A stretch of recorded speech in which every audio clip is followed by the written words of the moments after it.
No need to go far and wide. Let Hometown provide. Hometown Trophies and Embroidery in Lena can help turn your ideas into reality. From awards, engraving, and gifts to custom apparel and business accessories, they have you covered. Visit them today or give them a call at 815-369-9185. That's Hometown Trophies Embroidery. Let your vision become their masterpiece. Welcome to NUIC All Access, joined by Jay Doyle. I'm your host, Kyle Kampmeyer. Today we feature a head coach who has guided River Ridge Scales Mount girls basketball for 13 seasons. Jay, introduce our guest to us today. All right, today's guest is Dave Wiegel, and here's a look at what he's accomplished. He's won 2 regional titles.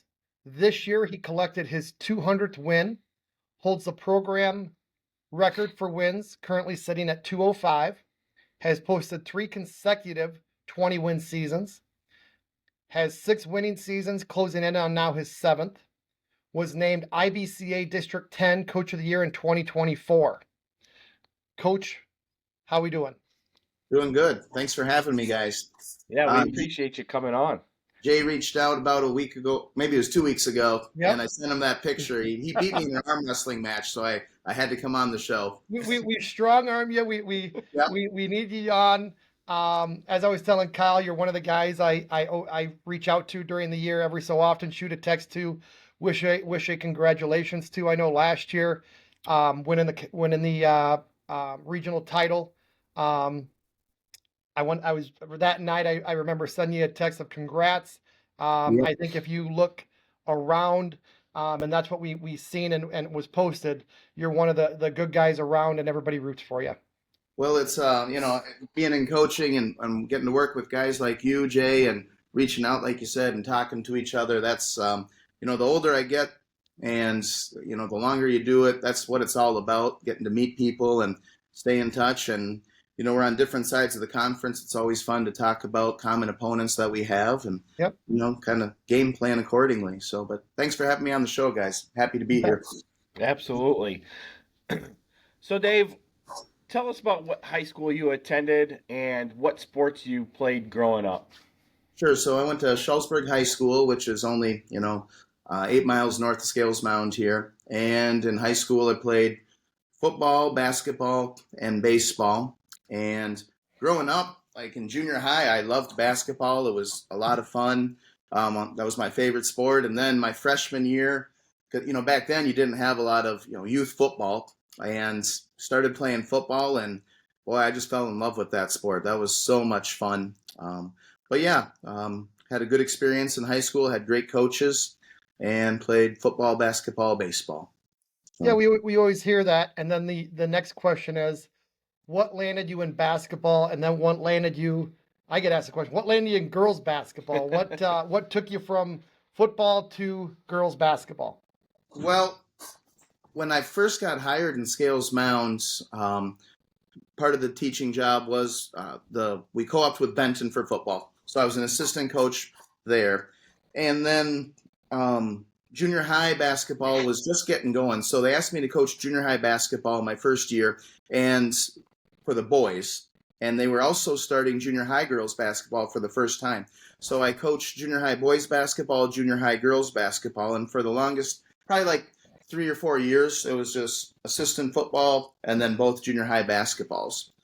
And then in that time frame, the athletic director position opened up. And this probably isn't the best answer to your question, but how'd I get into girls basketball? Well, I was the AD and couldn't find a JV girls basketball coach.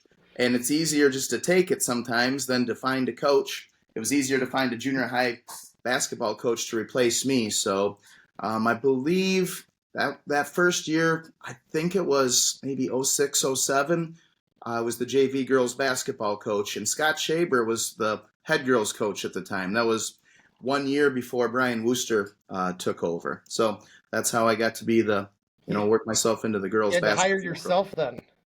Hired myself. Did the interview go good? Yeah. It was a good interview. Yeah. I said, hey, you're hired. Yeah.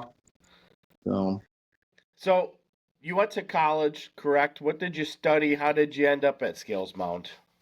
Well, to go back to the high school sports, I had awesome coaches. in high school. Scott Machi, Bob Betcher, Tim Strang, Mark Learman, all longtime Schellsburg guys. And I just knew they did a great job with their programs. It was fun. They held kids accountable. And I just knew that kind of, I wanted to be, in that field with coaching. So it just made sense for physical education. So I went to Ripon College, which is about an hour and 15 minutes northeast of Madison, and played football there for the Red Hawks from the fall of 96 to the fall of 99, graduated in 2000. So played 4 years of college football had awesome coaches up there as well. Ron Ernst did a great job leading the program. Mark Cocurio was our defensive coordinator. I was a defensive back. Didn't get a lot of playing time. Our teams were really good, and there was awesome athletes. When you go from a small school to a college, even though it's a small Division III, the amount of talent out there is unbelievable. But it was a great experience. Played 4 years. Probably only saw maybe 40 total plays my entire career. But it was a lot of fun. Met great guys and took a lot of pride. And I was the scout team quarterback for our defense throughout, practices and things. And that was a lot of fun and had a great time doing it. So. And then you ended up in Scales Mound, correct? Yep. So did my student teaching. I did a quarter at Schellsburg High School and then Leopold Elementary School in Madison, which was a great experience. And I heard there was an opening at Scales Mound for a teaching position. So I applied for that. Didn't hear back from them. Didn't get an interview, which is no big deal. And then on July 3rd, so this would have been July 3rd, 2001, because I started in 01, 02, I believe. They said that they had rearranged their schedule. I heard back from the admin and wanted to know if I could come in on July 5th for an interview. So I went from not hearing and I knew the position had been filled to I got an interview, came in, and was hired. That first year, the guy that was hired was Ryan Piccolotti from Savannah. I don't know if you guys know that name, but he had coached in Stockton as well for 4 years.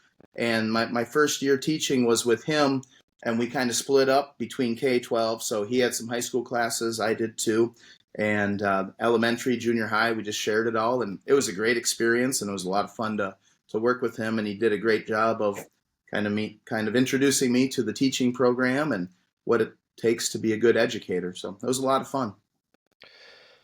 So, two-part question, the next one. The first part, how long has River Ridge and Scales Mound Girls co-op for? When did that start and how did that transpire? So they've actually been coaching quite a while. I do have most of the records to the best of my ability. 1989, 1990 was the first year of the co-op. I'm not able to find what their record was at that time, but it's been going on for quite a while. Scales Mound, we do a ton of co-oping and a ton of sports. So we co-op with, we tri-op with our football program now with Benton, Schellsburg, and Scales Mound. Girls basketball, we've got the co-op. We have a golf co-op with River Ridge. We've got a track and field tri-op with Benton, Schellsburg, and Scales Mound. And then baseball, softball, we co-op with River Ridge. The girls basketball program co-op started in 89, 90. Little known fact, Scales Mound 1 year did co-op with Schellsburg. I believe that was in girls basketball. Pretty sure that was 87, 88. And then 88, 89, I don't think the girls had the opportunity to play. I've heard there was only 2 girls that wanted, and there just wasn't a home for them. And then in 89, 90, started with River Ridge. So then the second part of it, we always hear the positives of a co-op and everything, but you work as an AD also, right? Sure. What are the challenges that arise with co-ops? And you guys do it with, you have the football co-op with different schools, and then you got to coordinate with River Ridge on everything other. I don't think people understand the scheduling process that goes behind the things of bus times, getting kids where they need to be, and then being a coach on top of that. With being a coach and an AD, you get to see both sides of that. Without question, the transportation schedule and just as simple as just making sure that the communication is there. that's definitely the most challenging part, I'd say. And especially when you're coaching at the same time. For example, with if there's an issue or somebody just needs something like, hey, where's the game ball? And I'm transporting, we're having a junior high boys basketball game here, and I'm transporting the girls down to practice. Just that communication aspect is a lot. And then, when you get a program going, so we're pretty fortunate now, we're pretty ingrained with the program. But initially, you got to make sure that all schools have equal representation and that they all feel welcomed and everybody has the right opportunities. And it's easy through like telephone tag and people talking for information to get skewed a little bit as it works itself down the pipeline. So I think just making sure that there's good communication, there's good leadership, everybody has the right opportunities. Some of that is made easier, in this day and age with different apps and, as far as communicating, right? Different programs will use different apps so their parents and kids can all be on the same page. But, it's still definitely a challenge. So. No, and I think you said it the best, because I think when people think you go into a co-op, it's just something easy and just get kids together and you just play. But I think the word you use that best describes it is making sure everybody has equal representation and everybody feels welcome on both sides. And I think that's where, when you're talking co-op, it's just not after, we just have a meeting. There's a lot of discussions that go into it, and then still making it work yearly and making sure everybody feels welcome. Yeah, you're exactly right. And it's important, I think, that you have open, honest conversation with the kids, because, there might be times where the coach is saying this to the teammate, to their players, and they might hear something different at home from maybe not mom and dad, but aunts and uncles, family, friends. And, it's tough to balance that. But I think, I feel we have Scales Mound, Elizabeth, Hanover. We've got we're very fortunate. The school districts are very supportive. We have great administrative leadership. We've got solid coaching, and most importantly, we've got great families and wonderful kids. So it does make it easier, but it's never easy. I think if it does become easy, maybe you're not doing something correctly. But you always have to be working to make sure that all kids are having the best experience. And I think that sometimes gets lost in it. Is like it's about the kids, and it's not about whose uncle was doing something this way in 1984. You know what I mean? It's important that we keep the focus on the kids, and sometimes change, can be good, and sometimes change is needed. So you took over for Brian Worcester, who led River Ridge Scales Mound to its only state title appearance with that runner-up finish in 2011. Were you still on his staff at that time as well? Sure. So my first year, I think, was 06, 07 with Shaber, and then which he did a fantastic job, learned a ton from Scott. And then I did not really know, I knew of Coach Worcester, but I didn't know him personally until that 07, 08 was his first of 5 years. And boy, it was apparent right away. I don't know if I've ever seen a coach that could get kids to play as hard as Brian did. He had a great influence on my career, both in how you treat people, treat your athletes. So I was on staff with him for his coaching duration.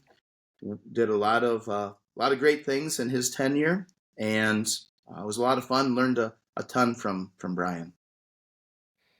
So 200 was it 205 or 203 wins? I think it's actually 206 now. 206 now. Yes. We didn't add that. The one. Yes. We got to make sure we add those. So just means I'm old. Yeah. That's what it means, guys. We've heard that before. Yeah, definitely. What is a win?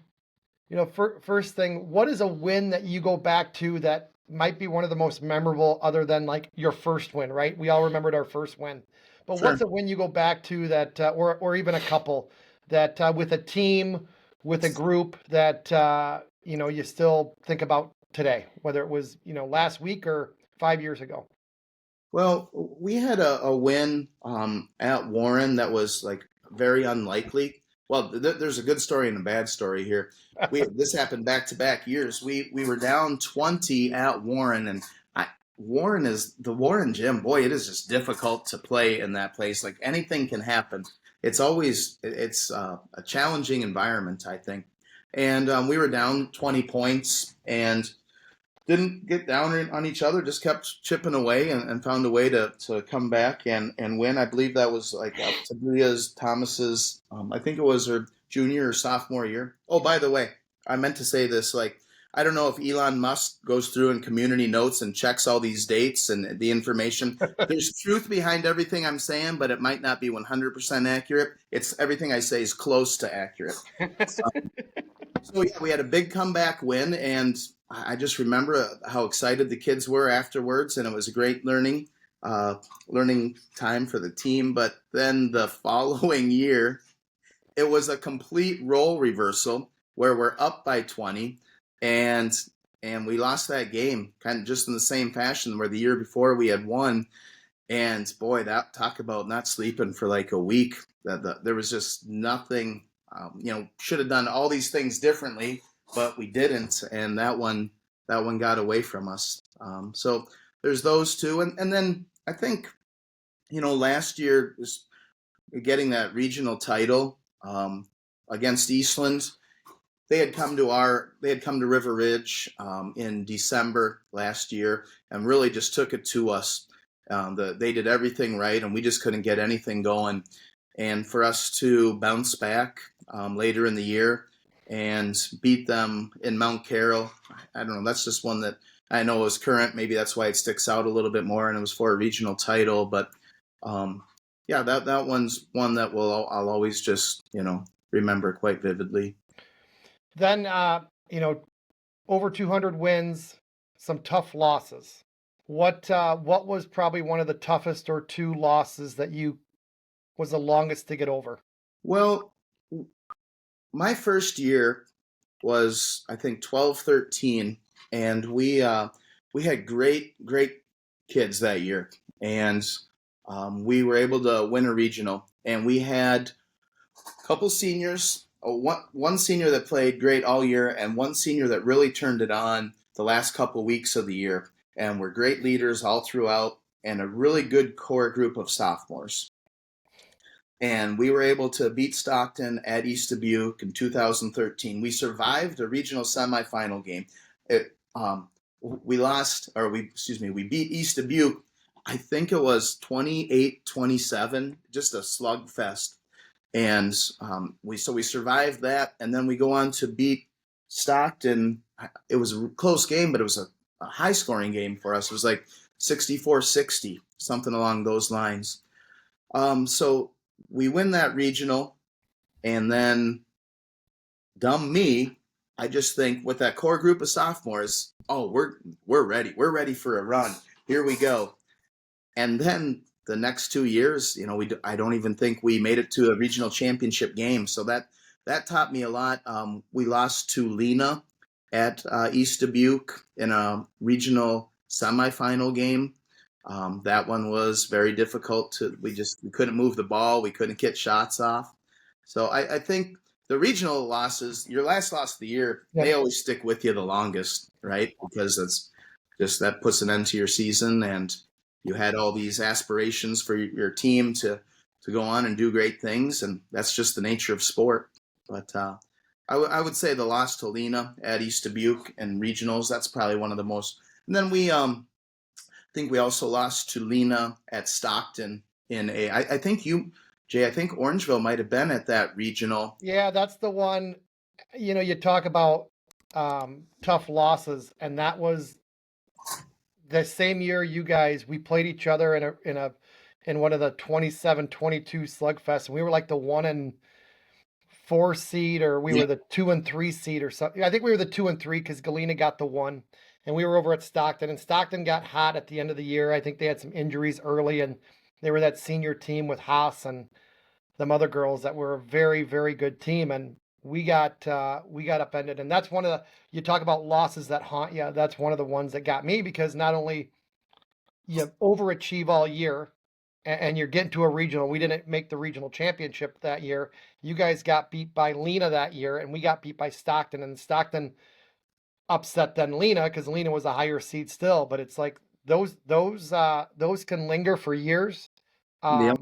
It was tough for me because that was a great group that turned it around. That was our first winning season in 20 some years, and my senior daughter was on the team, so it like added like your senior daughter's done, you overachieved, and just like that, within that you're done and you're getting ready for the next year, and you learn from those. You learn to make sure that every T is crossed and every I is dotted going into the next year, and yeah, we were in that regional with you.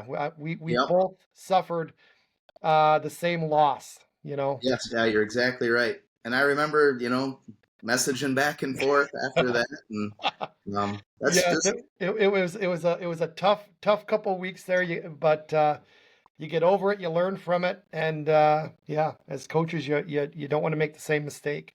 yep, Whether sometimes I think you always think you could do something different, even if maybe not, but you just wish the outcome was different. But like I said, we lost to a team that played better that day, and you tip your cap. absolutely. I think that the longer I coach, I think that's more, and I maybe it's with just kind of age too, but I think really focus on like the relationships that you're able to build with the students and the student athletes instead of just focusing on the wins and losses, because at any moment you don't when you see these kids 5-7 years later, you don't want to focus on, hey, remember that last loss we had, boy, that was a bummer. You want to focus on the good things that you had with them and the relationship building and all the work and effort that goes into and time that the kids dedicate, and coaches as well. So yeah. Yeah, no, you say that, and it was funny. Last night I was at a birthday party, and one of my former players, she probably won't listen to this, so I can say her No. name, Leah Baker, and she Oh, sure. graduated 2 years ago. She was one of those girls that you have to have on the team. She wasn't like a 20-point scorer. She was like that 8 to 12, but she was a good rebounder.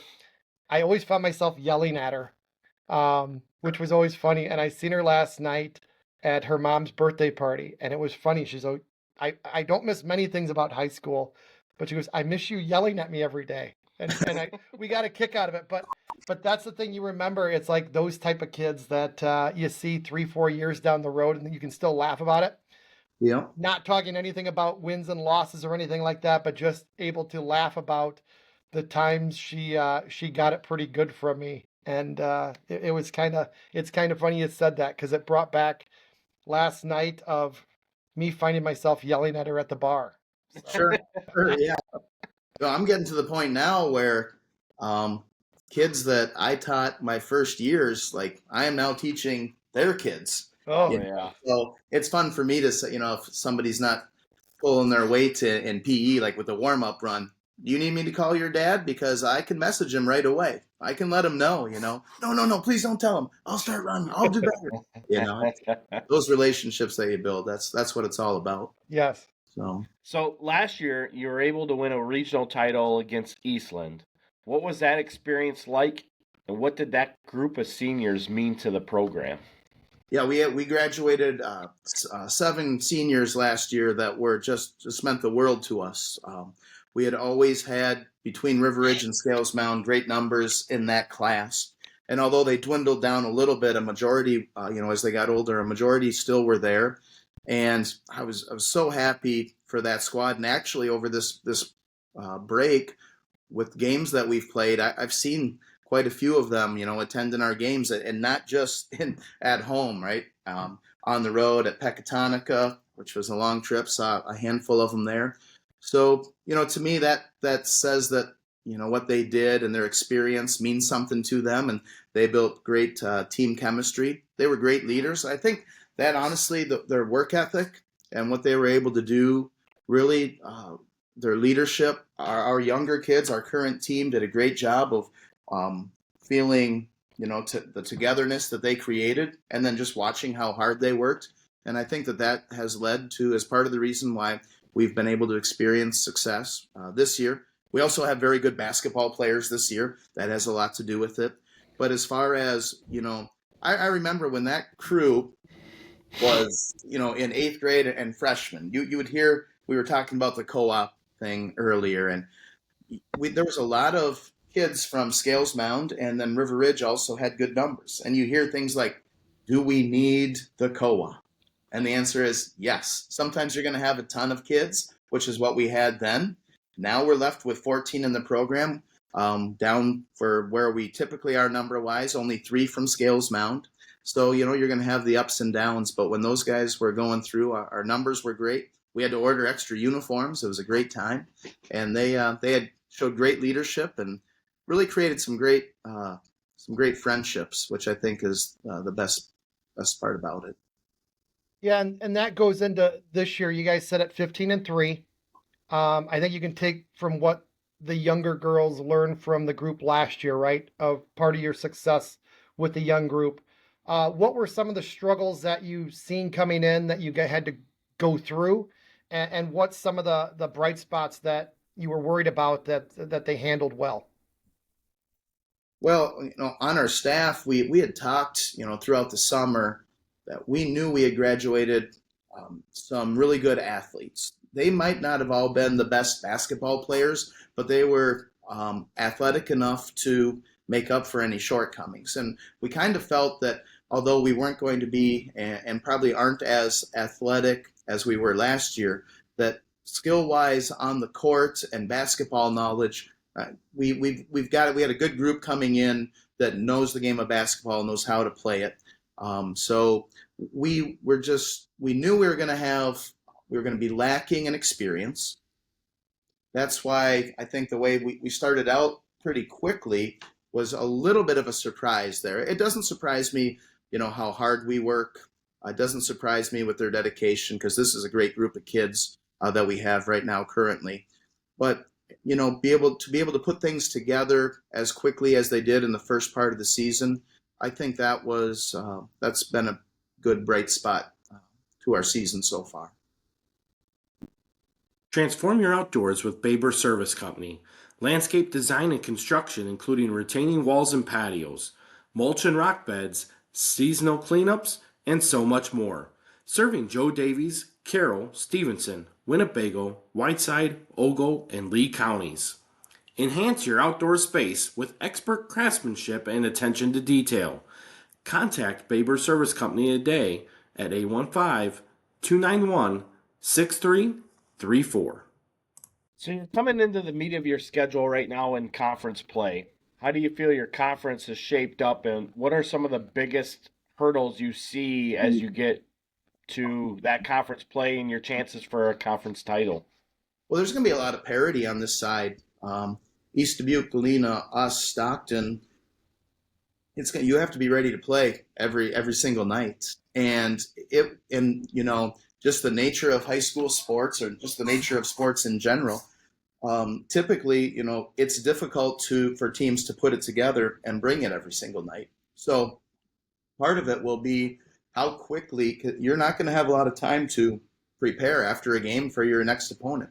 So if you do slip up somewhere, you're going to have to bounce back quickly and forget that loss. So that will be, interesting to see how we can go from one game to another. Not even maybe a loss, but just if you don't play well. And I think just with the lack of experience that we have, we're going to have to make sure that we don't lose trust in each other, and that our kids keep believing that they are capable, because we're a very capable team. But we rely on some juniors and sophomores that haven't had a ton of experience, and we can't allow them to not believe in themselves. So it's going to be really important that as a staff we get kids in the right position, we keep encouraging them, and that we just continue to put our best foot forward. We are fortunate. We only have one senior this year. Her name's Lakin Haas, and Lakin is just another just excellent worker, a very good basketball player, great leadership. And honestly, our whole team, I've been very impressed this year with our togetherness, how we, whether it's freshmen working on something in practice and the varsity gets done a little early, and we just go over and watch and see how they're doing, and just the encouragements. We're really fortunate. We only have 14, but they do a great job of supporting each other, all the way through, whether it's games or practices. So I think that'll be a big part of our success the rest of the year too. Yeah, the positive and negative is I think that the inexperience means they don't know what to expect. So they just go in and it's just another day, right? But then you want them to know the experience because, going into the next part of these teams are also in your subsectional. Everything means where your ranking's going to be for how not only a conference title, but how a regional will shape up. And we were talking about that before. And I know on my side, I always tell the girls, hey, yeah, this ain't a conference game, but these are the ramifications of a win and a loss, right? Like you can lose to, for us, for example, we played Galena last week and lost a tough one to them, right? But that's a great game to have because it's a crossover, not in your regional, not in your subsectional. You got beat by a team. You just can't.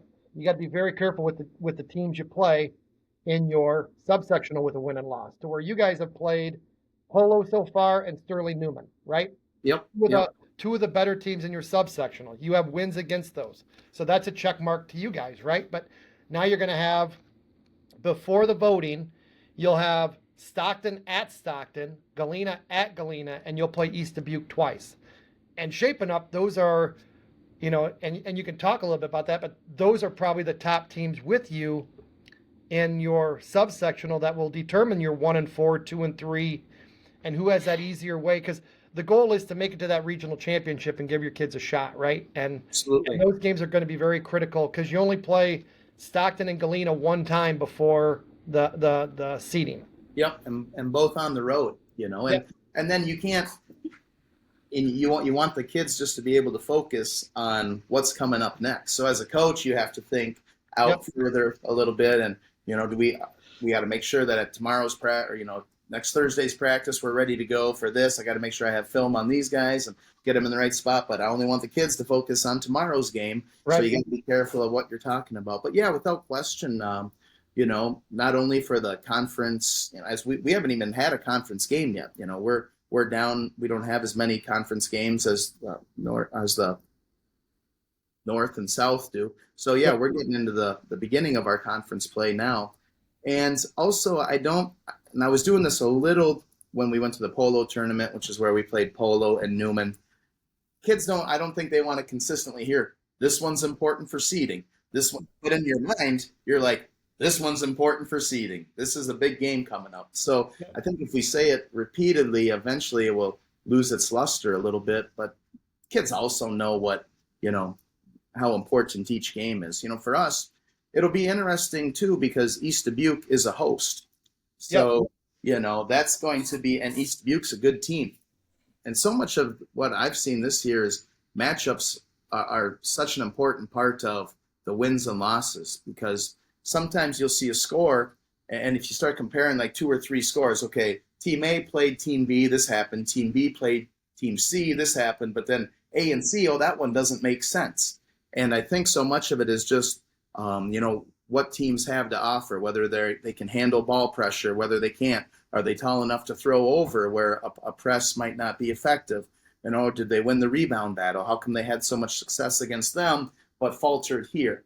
And I think, with East Dubuque, being at East Dubuque, I just think, and the other one's Forreston, correct? Yeah, Forreston and East Dubuque are the hosts in that. Yeah, so, ultimately, every game's going to be really important. And I'll just throw this out there. If I could take my magic wand, and this I don't think would have helped us the past few years, but I would love to see the state. And I've told you this, Jay, I would love to seed all 4 regionals together and try to spread things out the best we could between, instead of seeding, the 11 teams and half the subsectional or the subsectional, let's just seed the entire sectional, especially on the girls' side. And I know people might disagree with me, but we do our quarterfinal games on a Saturday. So if East Dubuque, if Amboy has to travel to East Dubuque, it's a Saturday. No big deal. If we're going down to Sterling to play Newman on it's a Saturday game. That's all right. And then you can, you might have one night where you travel on a Tuesday. That's far. But if everybody would just do their regional finals on a Friday night, you really only have one school night where you'd have to travel. And I think that would get which is what you want. You want the best teams advancing on paper, to the sectional. So I would love to see that happen. Yeah, I've said that on multiple shows, and we talked about that last week with Bobby Heisler at Peck. Of every year the IHSA sends you that email of what you can improve on, what you can do that, and I've said I think it shouldn't be. I mean, last year the 4 hosts were Warren, Dakota, West Carroll, and Rockford Lutheran. And we got sent to Rockford Lutheran, which was the farthest away from our hosts as the 1 seed. And it's like, I've always said seed 1, 2, 3, and 4. Nobody cares about travel. It's like football playoffs, right? You want the best teams down at state. You want the best teams playing for state rather than they've gotten a little better with splitting it in half, but you want the best teams at state, you want the best teams in sectional, you want the best teams to win it. And when you just divide a line and you don't look at it makes it difficult. And I've said that every year. I've always said I think it's very difficult. I think your sectional should be at a neutral site. You guys talked about Rock Valley, or they used to be Highland, or you get a small college gym that you can fit everybody there and you can experience that. I always think that's pretty cool. I always joke. I said, other than that, it's just normally the ADs that are good enough to get them, and schools that want them are the ones that always host. And you see that, and I've said that. I said, we host this year for the first time since the mid '80s. Really, no kidding. I knew you were hosting this year, but I didn't know it was the first time since. Yeah, we have not hosted a regional in girls. If you can believe it, back in the Julie was actually my assistant coach. Julie, she was actually on the team, and I think she said it was like mid '80s, and it was a sectional that they played, or super sectional. It was something crazy like that. But for boys, McCabe got one, Mr. Jim McCabe, for everyone at home. It was the year after I graduated, so it was like '97. I remember them hosting a boys regional, but other than that, we've never hosted. And it is an advantage. And for East Dubuque this year, it's an advantage for them. But I've always said sectionals, super sectionals, should be at a neutral site. I love how the boys do it at DeKalb, at NIU. I think you can utilize a Highland or a Rock Valley or something like that for a host, and I think build it up. I think that would be cool, but I don't know when that will ever happen. Sure. But like you said, just starting with that would be great with the 4 hosts. And yeah, you play on a Saturday, and look at where all these teams travel now anyways. You got, everybody's traveling to Springfield, Peoria, all over to play 1 or 2 games. I mean, well, and your guys' sectional is actually in Brimfield. So, I mean, that's super sectional. Or super sectional is Brimfield. So, I mean, that's a haul in itself if a team gets out of that and gets all the way down there, right? Yeah. Our sectional this year is in Sterling Newman, and our super sectional is in Brimfield. Yeah. So crazy. Yeah. So one of the things I look at is, as a coach, I always look at where our regional sites are located, and that kind of gives me an idea of where I hope to land. I've had, over the past 2 seasons, I've been in the East Dubuque Regional, and last year I was in the Lena Winslow Regional. And in 23, I wanted to be in that East Dubuque Regional, and last year I really did want to be in that Lena Winslow Regional, and we had success in East Dubuque in 23. Last year we lost in the regional semifinals to Rockford Lutheran in the Lena Winslow Regional, coming up short of where I was hoping that we would be. But being Forreston and East Dubuque, I know East Dubuque is obviously much closer to home, but do you have a preference of which one you'd like to land in?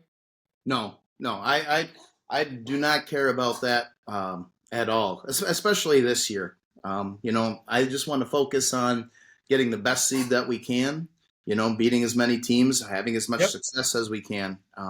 And then if we travel to Forreston, then we travel to Forreston. If we travel to East Dubuque, then we travel to East Dubuque. I think with East Dubuque hosting and having Forreston, their team is just so young right now. So East Dubuque having like a little more success, or having more success this year. And if they're not, I'm not saying they will or won't, but if they're not one of the top 4 teams, they're obviously going to be hosting. I think that could put a little more meat on the schedule there for being at East Dubuque. But ultimately, you just have to play who's on the schedule, right? Mm-hmm. And Yep. you like you said, like Jay, like you said, you want to just give yourselves an opportunity, if you can, to play for a regional championship. And if that means that we travel to Cairo, Illinois, then there we go. Like, that's completely fine. I don't care. Yeah, So, I think that's the biggest thing is you just want to give yourself an opportunity. You want to be playing your best basketball. Um, and like for you guys, you've played multiple of the top teams in your subsectional, have been, victorious in that.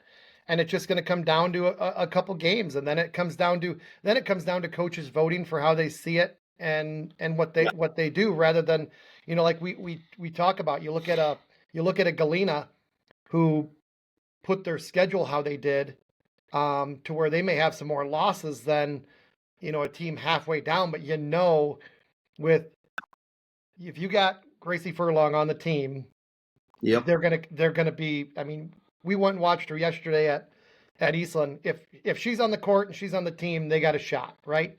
yep, But sometimes people don't see that they lost a core of their group.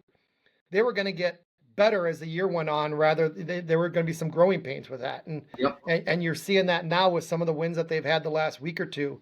That you can't necessarily look at what it is, but for them, they also hold it, like you said, with conference not really started yet.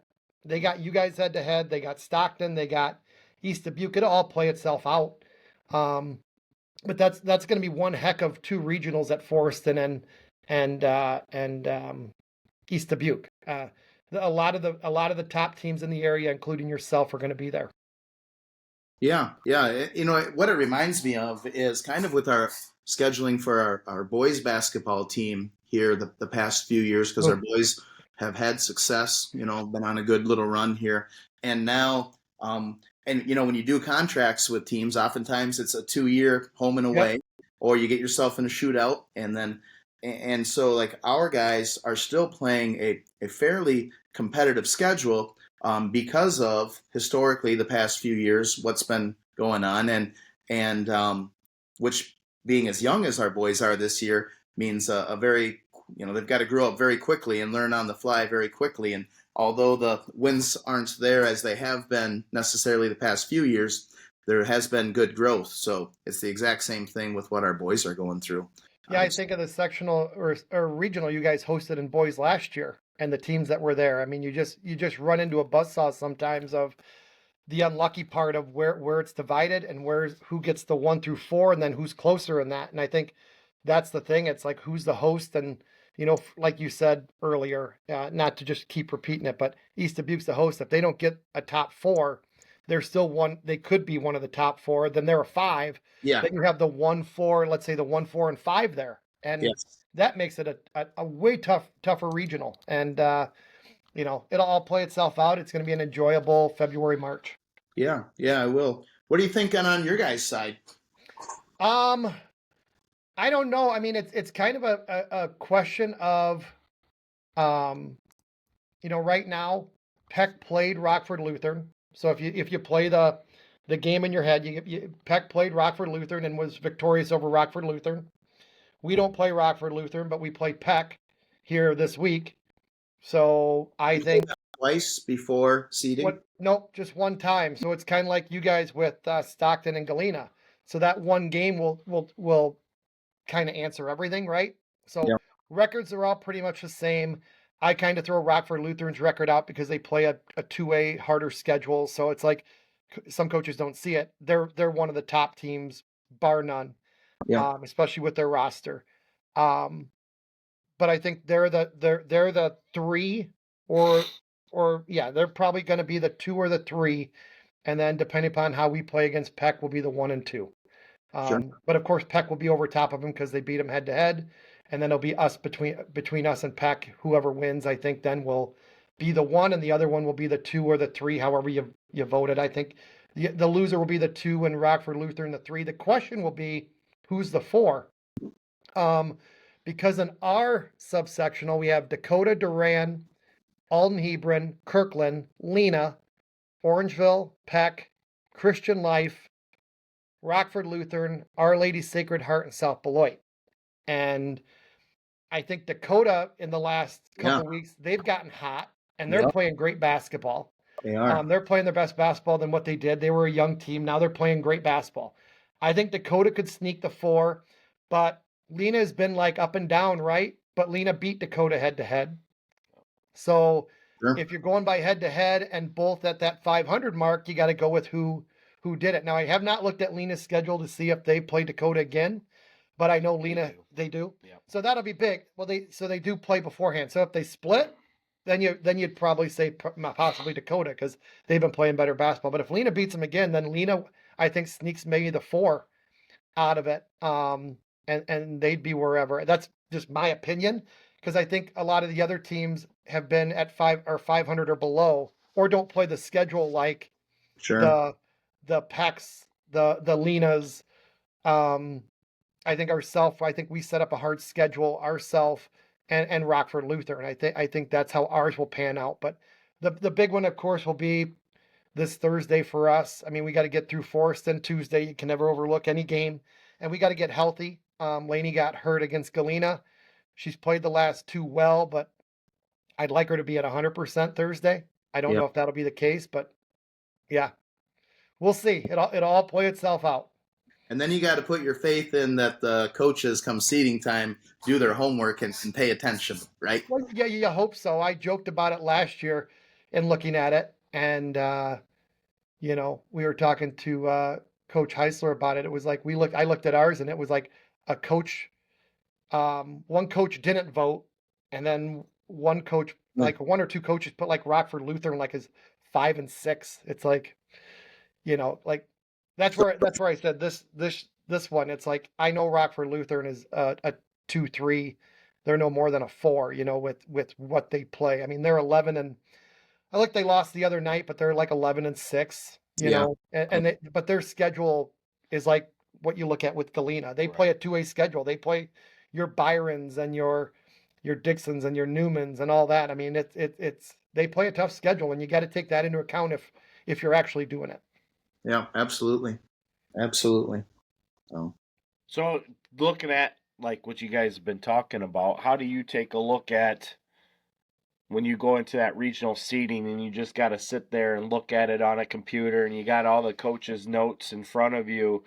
How do you go through and process how you're going to seed it? Well, I'll print everything out and I'll try to see who's played. So I'll take a look at just in subsectional games what your records are, right? I think that plays for me when I see that plays a lot of it. I will take into account, when I wish we could just do it in the same room together. Yes. Honestly, I don't really like the computer thing because I think you get a better feel for what teams are going through. Because there might be times where if an important player didn't play, then that would take part in could take part in the outcome. But I like to take a look at the subsectional in game, what the records were there, and then just try to like put together who played common opponents, similar or better, and just kind of go from there. Probably put a little, maybe too much thought into it at times, to be honest, because I feel that sometimes you might just get coaches that take a look at record and just say, okay, 17 wins, 15 wins, 14 wins, and really not sometimes take into account who the wins and losses are against. But that's what we do. And, I try to, I'm very fortunate. We've got a great staff, Lloyd Haas and Devin Patterson. We'll talk all that stuff out and pay attention, especially, we really haven't done too much with it yet. But, in the upcoming weeks, we'll kind of get that information going. And then I take value in conversations like this, conversations with other coaches, before and after games. I think it's fun to communicate with them and just kind of see what everybody's thinking. So you don't go in kind of blindsided, I would say. So I just try to get as much information as I can and, do the best we can for the kids. So what are your off seasons like? You have to juggle multiple school schedules and other sports. How does that work for you, and what does a normal summer look like for you guys? Well, this might surprise you, but like the IHSA recently is, when they do the votes, they're always like, do you want to take the contact days from 25 to 15, 25 to 20? And I'm always like, yes. And I know people probably throw eggs at me for that, but I think that sometimes a little less can be better, giving the kids a little bit of time off. But then also, you don't want to be the program that's getting outworked by, so, it's like a balance. And I'm really fortunate. We are extremely fortunate. So it is more challenging. We've got to, like for our summer schedule, we've got to communicate with 2 volleyball programs. But Coach Sinagra at River Ridge and then Coach Werner, Kerry Werner for us, they are awesome to work with. And both coaches are big proponents of multi-sport athletes. And, typically late March, maybe mid-March to mid-April, we start communicating and getting all that information down. Last summer, we kind of evolved to basketball was more like a June focus, and then volleyball was a July focus. And then like there's softball leagues, I think on Sunday nights that, we try to let the kids participate in. So we do a good job of communicating. We try to set it up in a manner that kids don't have to choose. And then for me, for the summer, like all I ask is that the kids do a good job of communicating with me. Like if we have an open gym and like they're not mandatory, that's completely fine. But if you're not there, like I need a message that, hey, I'm not going to be there. And I don't care if you say, I'm not going to be there because we're going to grandma's house. Okay, awesome. No problem. I'm not going to be there because I'm feeling really wiped out right now.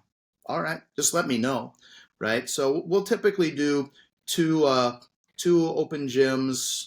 We do one in Scales Mound and River Ridge every week. And then the weight rooms at their own places, at their own schools, are also open, and they can go in and lift and get shots up on their own. Last year we went to the Eastland League, which was the first time in a while we'd gone to that, and I think that was very beneficial for us. We got in that league because we had graduated so many seniors that had played so much that I wanted to see our kids, working together in preparation for this year. With the crew we graduated last year, our numbers were good enough where we got just as much out of an open gym with 12 people there playing against each other and not having to pay to go somewhere and play, right?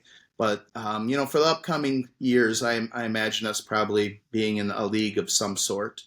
But again, I'm completely fine with, the kids having time off, having jobs, things of that nature, and just making sure that they have a basketball in their hand, getting some shots up, working on their offensive skills. A lot of our kids will also, play travel basketball throughout the summer. So, like for example, this year, with having 14 kids, well, if 4 of them are gone for a weekend and that leaves us with 10, I probably don't want to get us into a tournament that weekend. So, what's important is just that, they're playing. And each summer we go up to Wisconsin Dells. That's like our summer team trip. Yep. And that's a lot of fun. We'll get some games in at a tournament up there. But more importantly, they just get to hang out and do fun team activities.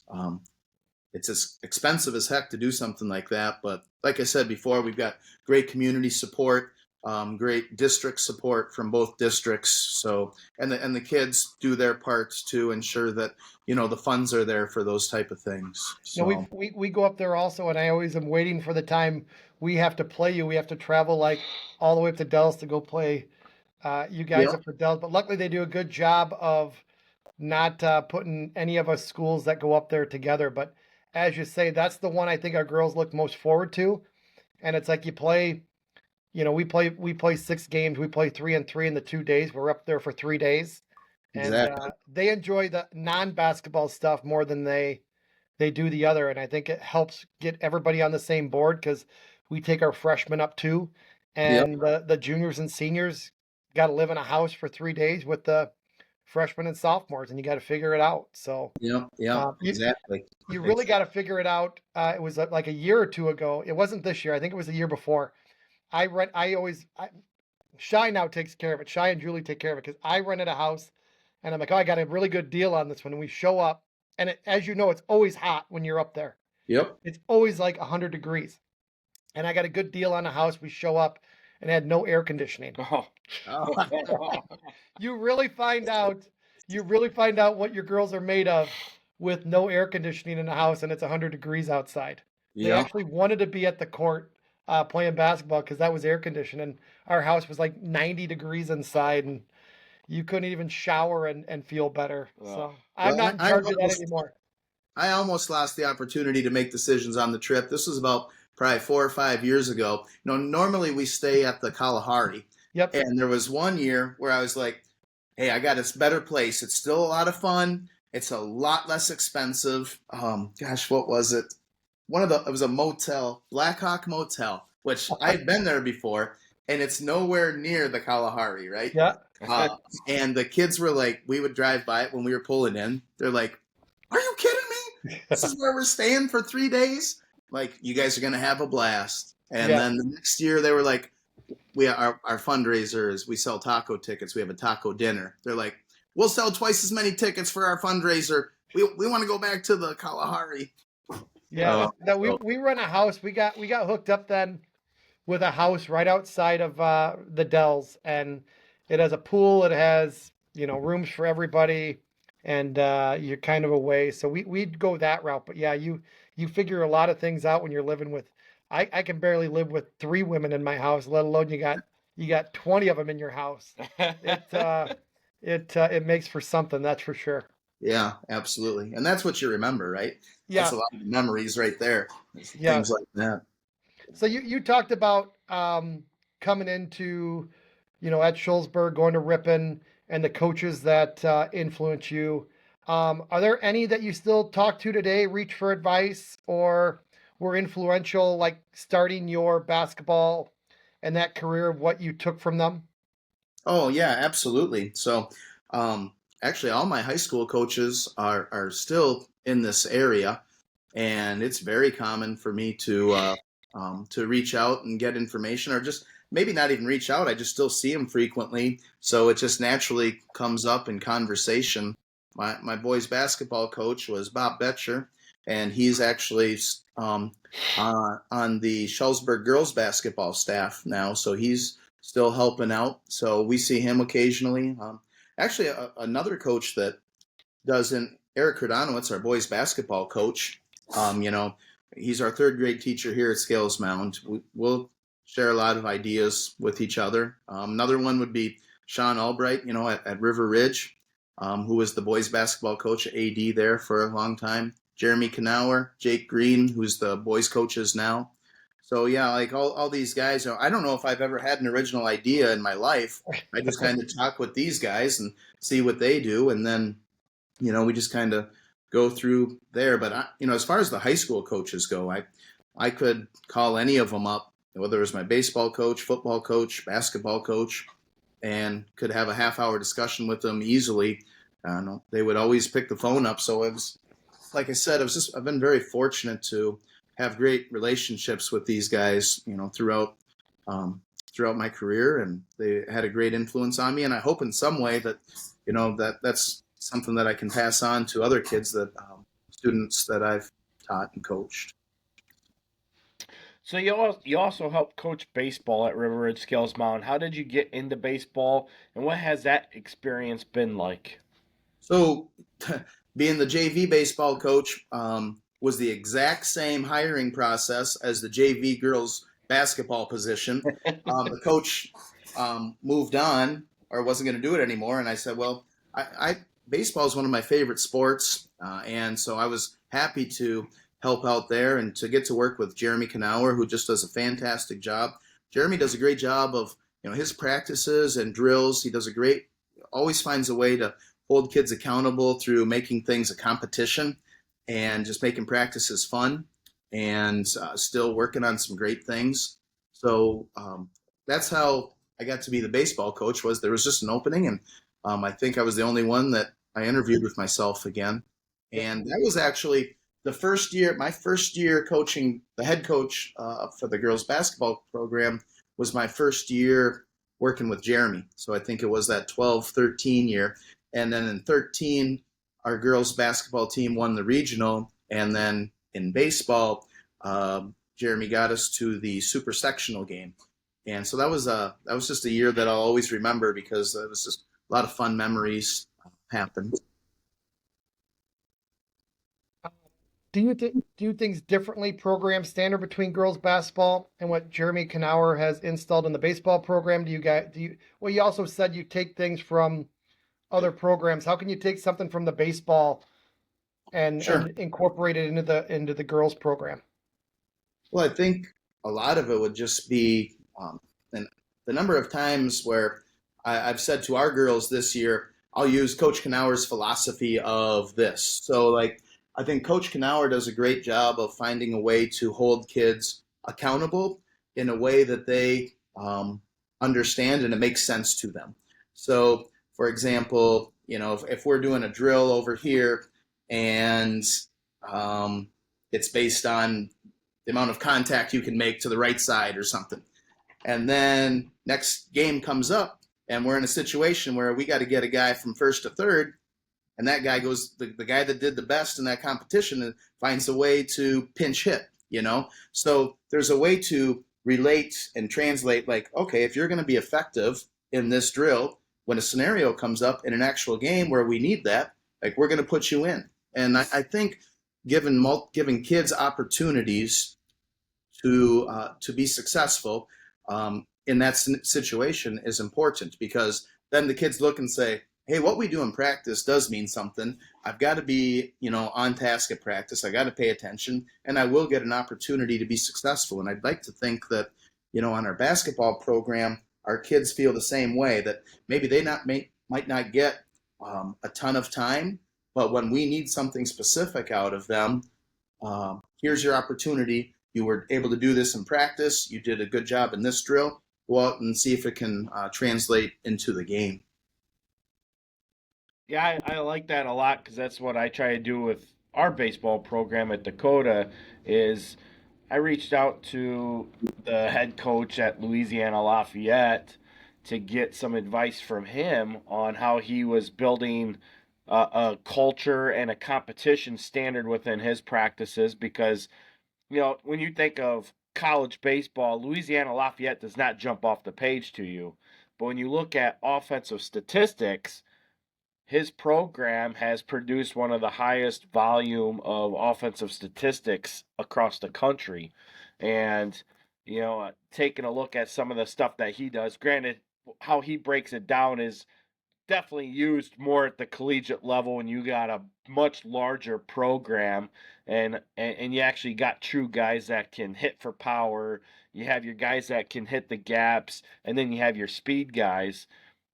Obviously in high school baseball, especially in small schools, you don't get a lot of guys that can hit for a lot of power, but you can still take what that information is and build those competitions within your practice structure. And I agree with you that when you build that competition within the practice structure and you see it come into the fold in a game, you're more prepared for those situations.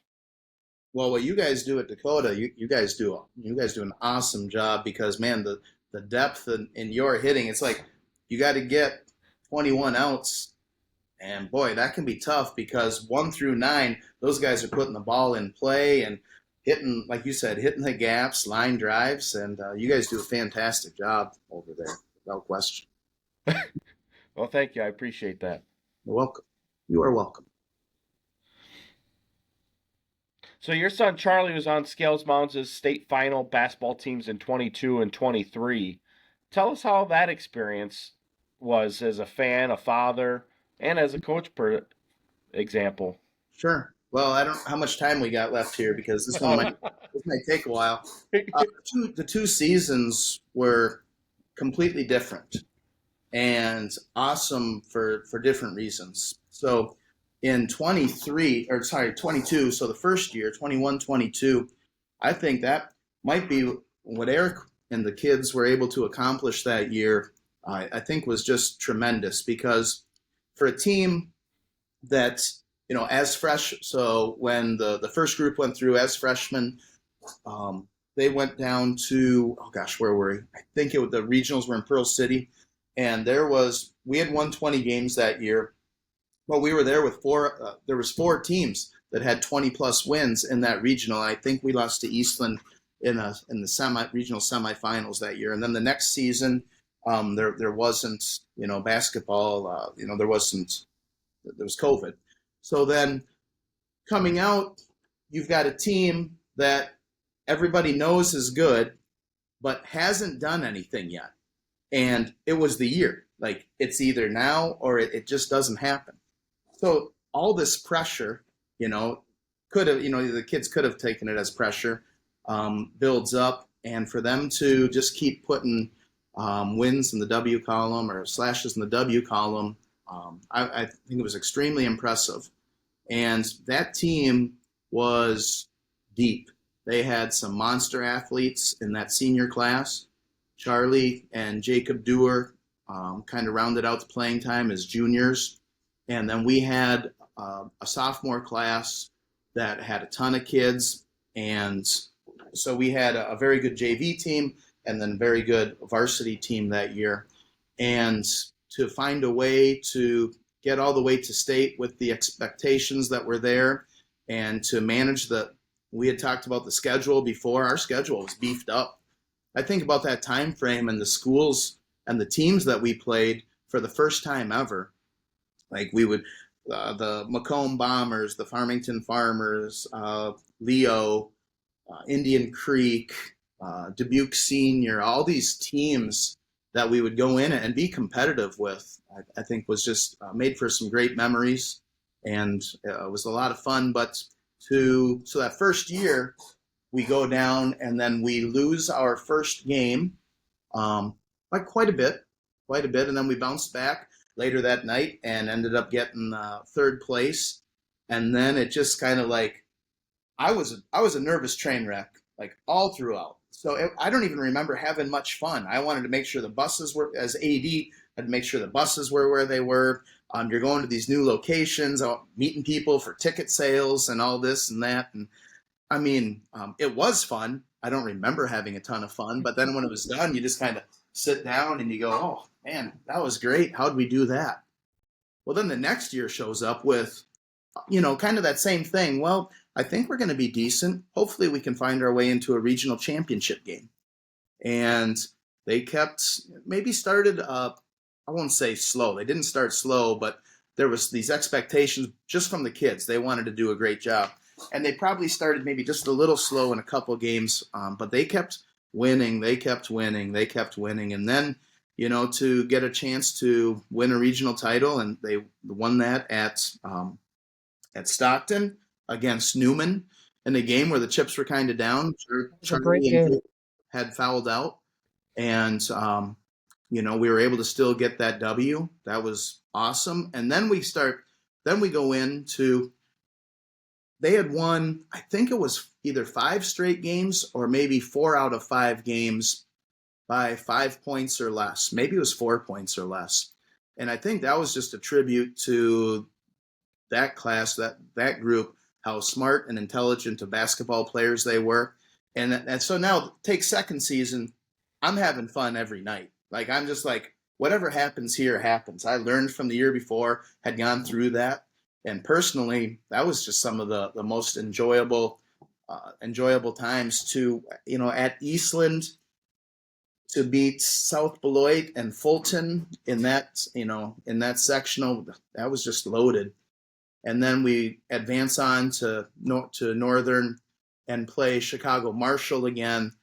And chips were stacked against them in that game. The team went from a 2-3 they normally run to a 3-2.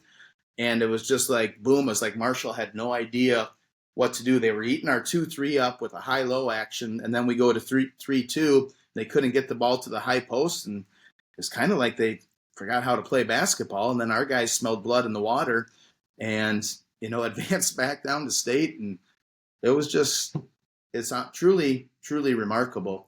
And, just a great experience for everybody and the coaches and the players and the community members. And I'll never forget the support that we received at that time from like the local and area schools as well. And I think that's why, when we see teams that advance in any sport, volleyball, football, basketball. But, we try to reach out because it's such a fun time for everybody. And, you want to make sure that people know, hey, have fun.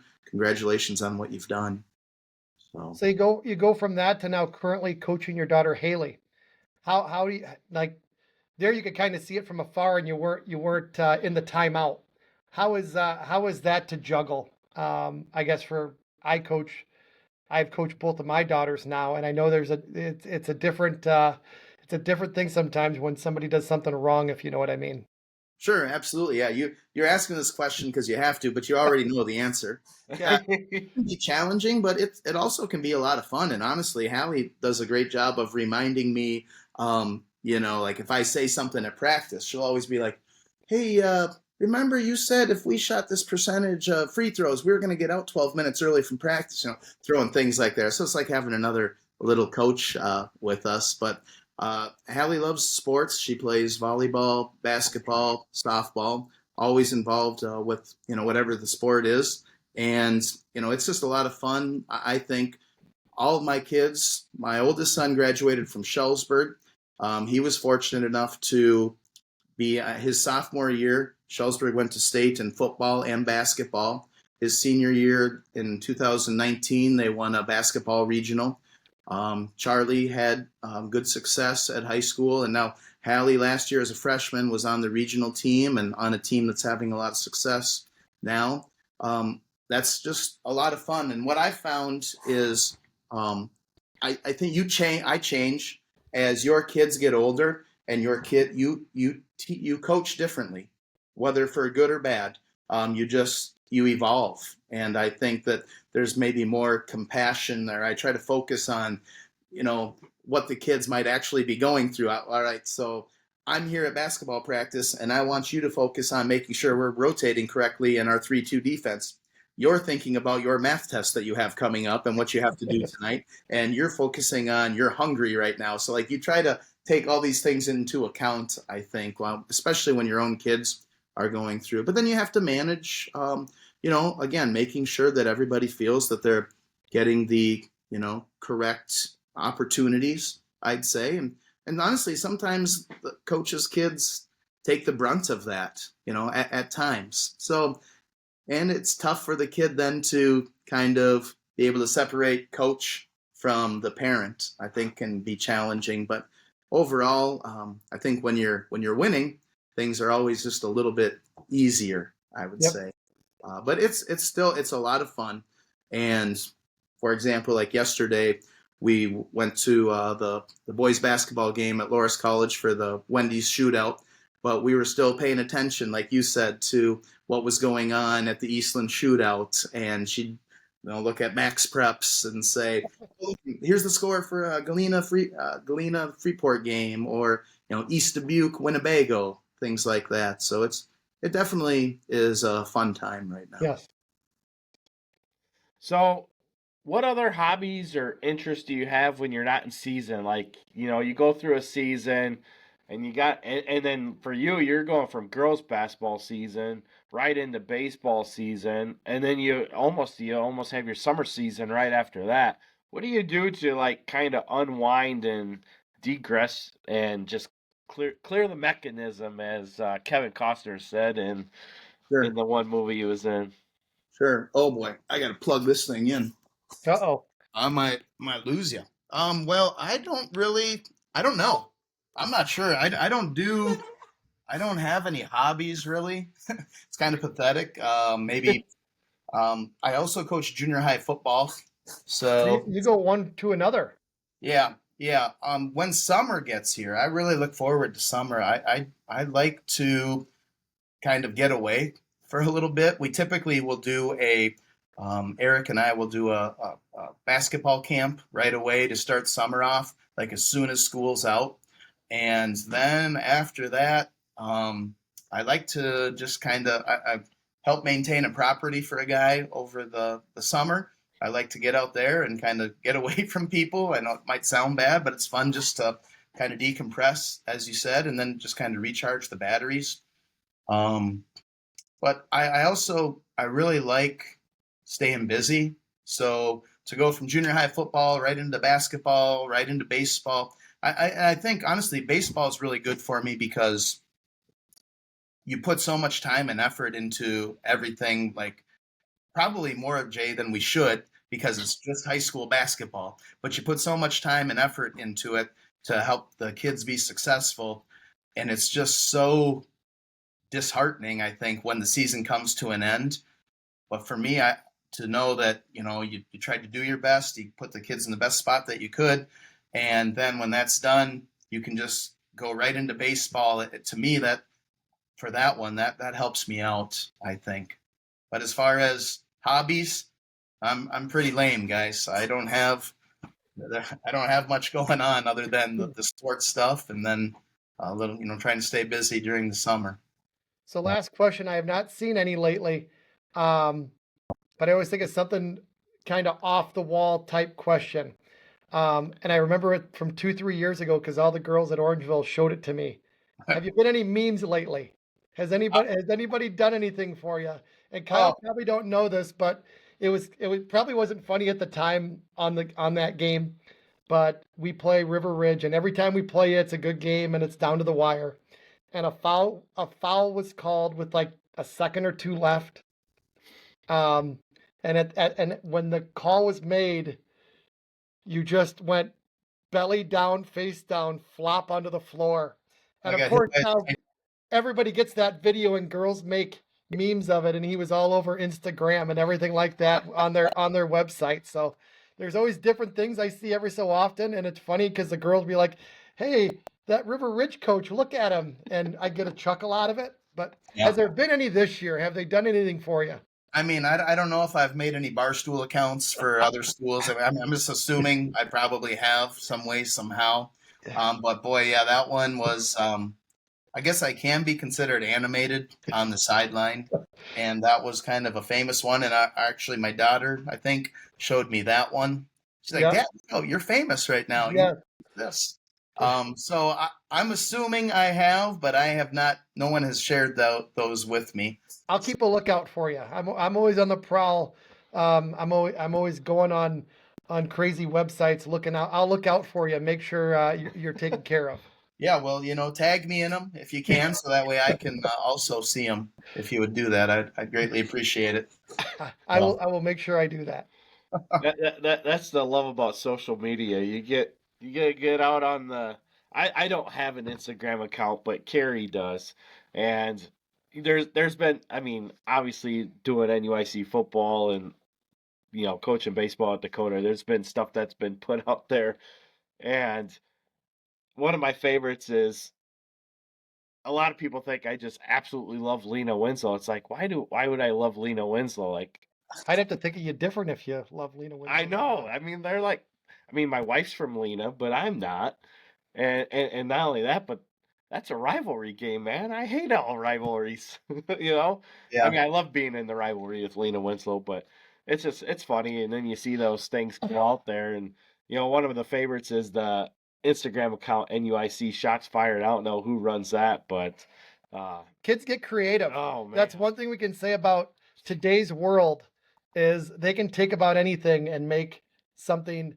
I find it funny. I guess some may not find it funny, but kids being creative, as long as it's not like a negative towards a individual or something. Like that one was just something funny. I think it was a River Ridge kids doing it of just laughing like it's Friday. How do you feel? And they show they show him going to the ground face down. And I actually, it was funny because I didn't even see it because you're so caught up in the moment. But then it was like after the fact, I'm like rewatching the game, and it like catches your eye, and it was pretty funny. So I had to bring that up. Rewatched it. I'll tell you that. That was What's like that? I did not go back and rewatch that one.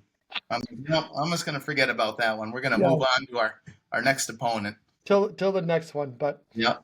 no, Yeah. I think for myself and Kyle can say his. We just want to thank you for everything you do. Whenever you think of Scales Mound, when you ever think of the co-op with River Ridge, you guys are always supportive of area schools.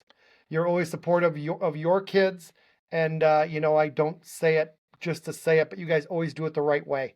And I know from us, myself at Orangeville, we always fight the small school stuff like you guys do, and we just appreciate schools like you that help support us in any way. Well, thank you very much, guys, for having me. And Jay, we feel the same way about you guys too. And it's been a lot of fun. Always, whether it's what I like about you, Jay, is I can like text you like August 1st. Hey, what do you think so and so is going to be doing this year? And you're like within 2 minutes, boom, boom, boom, get right back to me. I would anticipate this, but this also might happen. And I think that's a lot of No, fun. it's good to have coaches like you out there. It's good to every so often get it to be able to bounce stuff off of people and to get stuff. And you know, um, I just know I'm going to get an honest answer whenever I talk to you. And I think it's the same whether you like it or not. It's like, hey, how do you think this is going to go, or what do you think of this? And it's able to say it. Yeah. And I'm glad this year we're in different regionals, and I wish you the best. And hopefully we can see each other again. Yeah, absolutely. I would be a happy camper if that happened. Yeah. Absolutely. So, best of luck. Yep. Yeah, I appreciate you coming on, Dave. It's been a pleasure having you on here today. And I was at your game the other night against Pecatonica. Felt that you guys played hard. Obviously, you lost that game, but you guys definitely never felt. I never felt like you guys were out of the game. Um, and your girls, they kept fighting, and that comes from obviously your guidance, your staff's leadership, and it speaks volumes for the character that you're developing within your players as well. So Well, thanks, Kyle. Appreciate it. Appreciate you having me on here, and also good luck when baseball season rolls around. I So, appreciate it. It's definitely going to be a strong season for the area. I feel that we have a number of teams that could definitely make a deep run and get back to super sectionals from the NUIC. A lot of depth this year across the NUIC West and North Division specifically, and you can never count out Eastland in the South Division either. So it's going to be a fun year for sure. absolutely. Absolutely. So, thanks again, Dave, for all of the time that you put into River Ridge Scales Mountain basketball and coming on today. Thanks for having me, guys. Thank Appreciate you. Just got done talking with head coach Dave Wiegel of the River Ridge Scales Mountain Wildcat basketball program. Jay, what an interview that was. Obviously, a guy who's won a regional title last year. He's coming off of 3 consecutive 20-win seasons, collected his 200th win this season already, and on pace for another 20-win season, and a realistic shot at a potential conference title and regional title once again. No, I think you see from Coach Wiegel that what he expects out of his kids, what he expects out of his program, and what he's been able to do. And it's not a shock for those that know him.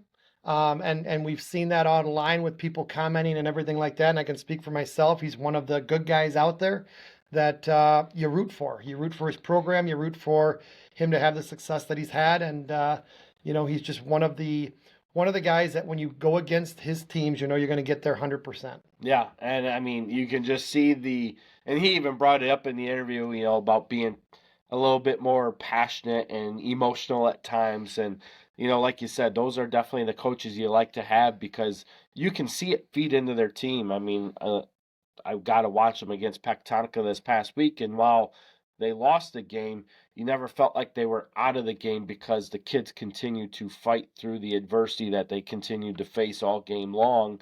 And you could just see that the communication on the court was never, oh my gosh, we're going to lose. It was, hey, we got to keep going, got to keep going, got to keep going. No, I think you know what to expect out of his teams, and I think that's what kids want. They want somebody that's going to be going to take a loss with them, going to take a win with them, but going to be there together. And he has that with his teams and his program, and that's a credit to him. Yeah, absolutely. So we got some other big things coming up. First off, congratulations to Lainey Cahoon, Yeah. named Athlete of the Week for the first time of the 2025 year now. Yep. Big game and week at the Boylan Reindeer Classic the last week of December there. Yeah, she had I think it was 29, 39, 46 the last 3 games there. That's what won her. It was the first. They started overtime on 39, and she'll be actually this Friday. She will be the featured speaker of that, and very well deserved. She came off of that with she played the first half at Durand, had 25, and then the other night in a win versus Pearl City had 38. You don't see those numbers a lot in basketball, let alone high school basketball. But I can say, because in knowing it, the other night with 38 points, she had 20 shots. I mean, so it's not like it's within the offense, it's within everything. But when you watch her play so far this year, been at a different level than anybody in the area. And the other night was a great battle. We've seen a battle yesterday with Gracie Furlong from Galena. It was a great battle the other night. They went back and forth at it. Galena was victorious against Orangeville, but I think it was 25-24 in points. But not that points are the deciding factor when you look at it, but just from start to finish, they went back and forth at each other. And Galena with the man offense, I mean, it was one mano a mano all night long. And I had multiple people say how great a game it was and how great a game it was watched against two of the best players in the area. And it lived up to that. But credit to Lainey for the work she put in and getting the recognition that she so deserves. Yeah, and I mean, we watched Gracie reach the 2,000 point milestone just here a couple weeks ago. Lainey is also on the verge of potentially eclipsing that mark. And then another star in the area, Elena Rager, is also starting to approach that mark. So to have three different girls have the opportunity and or succeed the expectation of 2,000 points in their career, that's huge, especially right now in our area for girls basketball. Here's what you look at when you look at those players, and here's as a coach or as a person watching, they're getting it with also the success of their team. You look at Gracie Furlong, regional, sectionals, been to state, right? Lena Rager, been 2 or 3 years, I think 3 years regional champ. Laney Cahoon, 3-year conference, a regional title. They have the not only the individual player stuff, but they have the team stuff. They make their teams better. And that's some things that are lost with, you see a lot of girls scoring a lot of points. It's like, okay, so what their team do, what they do, how were they against this player or that player, how they match up against that player when it came head to head. Like, you can get a lot of fake points out there and fake things out there and against teams, and you're playing late into the fourth quarter. I can speak for myself with Lainey. I know a year or two ago, she had like 28 quarters of DNP. That's almost 6 games of basketball she didn't play because of where the score was at with things. And you think of where she'd be. Now you think of where she'd be with that. That's not a factor of her or me at the time. But it's one of those things to where she's gotten hers against some of the best competition. She put those numbers up against 3A, 4A schools over at Boylan. You see the same with Gracie Furlong, where she's led her team, and the same with Elena Rager. They've played some great competition this year. And even yesterday against the team, she still put up her numbers against that. And that's why she's going where she's going to Wright State. And that's why Gracie had her pick of Division I colleges to pick from.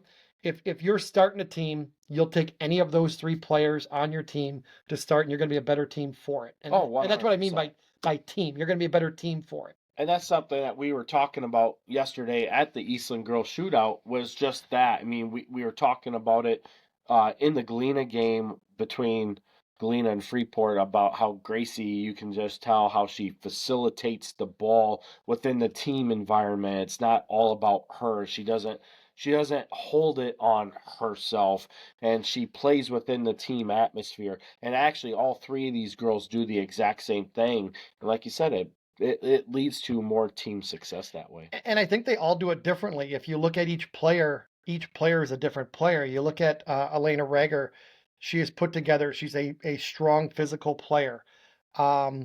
Gracie Furlong, I don't know of a better athlete you watch. She's fun. Go up and down the court in whatever sport she plays.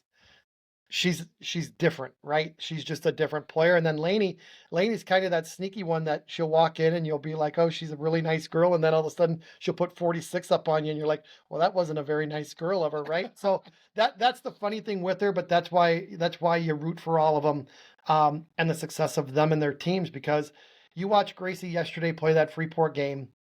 She was the loudest on the court. She was talking on the court. She took over the game when she needed to, but she also passed and her teammates fed off of her. And that's when we talked earlier in the year. And I remember saying it. I said, you watch out for Galena come January, February, because they lost some good players, but they're going to put it together. Coach Watson does a great job over there. They've had continued success, but they just got to learn how to play, and they're playing their best basketball at the right time. Yeah, 100%. So taking a look at that conference meaty schedule that we've been talking about, we start to hit that this week. Go through some of the rundowns of some of the games that we got to look out for. We'll stay with girls, right? We'll stay with girls. The big one will be Thursday at Orangeville versus Peck. That'll decide a lot in that conference for them. We talked last week, though, on the boys' side. This is a big week for boys basketball. Monday night, Pecatonica, Lena. Yep. Pecatonica, Lena, big conference matchup that night. And then on Dakota has probably the biggest week of their 12-2 start. They play Warren on Monday, and I know people will look at it, and I know I made that comment, but Warren is playing good basketball. They beat Warren first game of the year by 37 at the Scales Mountain tournament. That's a different Warren team than what they were then. I have said multiple times, Trayton Pafford, their guard, is one of the best players in the area. Let's see what type of game that is, and that's kind of one of those games for Dakota. On Wednesday, they play Pecatonica. Yep. So not that it's a conference game for Dakota, but let's see if they can focus game to game, get through that with a win versus Warren, and then that sets up another big one versus Pecatonica on Wednesday. So Pecatonica is the one that has really the big week. They go to they play Lena on Monday and Dakota on Wednesday. If they're victorious in those two games, they're sitting pretty darn good for another conference title. Yeah, absolutely. And then you talk about Warren. I mean, we were just looking it up. They've quietly gotten off to an 11-3 start after, like you said, that first couple weeks of the season where they struggled a little bit, but they definitely are starting to put it together for sure. Yeah, and I watch a lot of games, and I get on FHS, and they're one of the actual teams that I'll turn on to watch because Peck is great to watch, all of that. But I like watching how Warren plays, and I love watching Pafford as the guard. He is one of my favorite players to watch in the area with just how he plays. And of course, he scores a lot, but he's a lot like, I would say, Laney, to where he puts up the numbers, but you look there and distributing the ball, getting everybody involved, and doing it on lesser shots, and they're winning basketball games. So they're going to be fun to watch, and it'll be a big game on Monday versus Dakota. For sure. Another news to note, we've gotten through the basketball schedules, boys and girls, correct? Yep. Tessa Janicki just recorded her 137th career point at Penn State this week, yesterday, recording an assist in their game over Rochester Institute of Technology. That ties her for the all-time scoring lead in Penn State history, only her junior year, so obviously definitely on pace to become the new all-time scoring leader at PSU. Yeah, we had her. She was our first guest, and first guest for a reason. She is probably the benchmark for athletes around here and female athletes around here. What she's been able to do at Penn State. Hopefully, we'll see her on TV playing for an Olympic gold and everything like that. She has kind of put it on the map for what it's like to work hard, and she's extremely humble. We don't hear a lot about her, right? But it's put out there, and everyone's rooting for her. And if you haven't watched her play some hockey, you should, because you can just watch her and know she's different. Even if you don't know one thing about hockey, which I'm not one that knows a lot about hockey, right? But you watch her on tape, and she is just different. Yeah. Absolutely. So congratulations, Tessa, on that. And obviously moving forward, as your career continues to move in the same direction, we wish you the best of luck. And we're definitely rooting for you here back home. Yeah, and we'll know a lot after this week. On next week's show, we'll see a lot on the boys' side, how that's playing out, and on the girls' side, how that's playing out. And we're getting closer to the end of January. And the great thing is we got the blackboard behind us, chalkboard wall. We're going to start getting these standings posted so we can get a running total of where everybody's at. I reached out to a couple ADs this week and looking for that spreadsheet of what teams would generally fill in for that conference race. And it seems like nobody does that for basketball, but we'll start piecing it all together manually ourselves. Kyle will get it up here on the board and start getting that stuff out there for you guys. So it's going to be a lot of fun. Like you said, we're already in the middle of January, and before you know it, the seedings are going to be out, and then we're rolling right into March Madness or February Madness. However you look at it. Yep. So anyway, a lot of big games this week. Support your teams, get out to those games, and as always, root for the NUIC.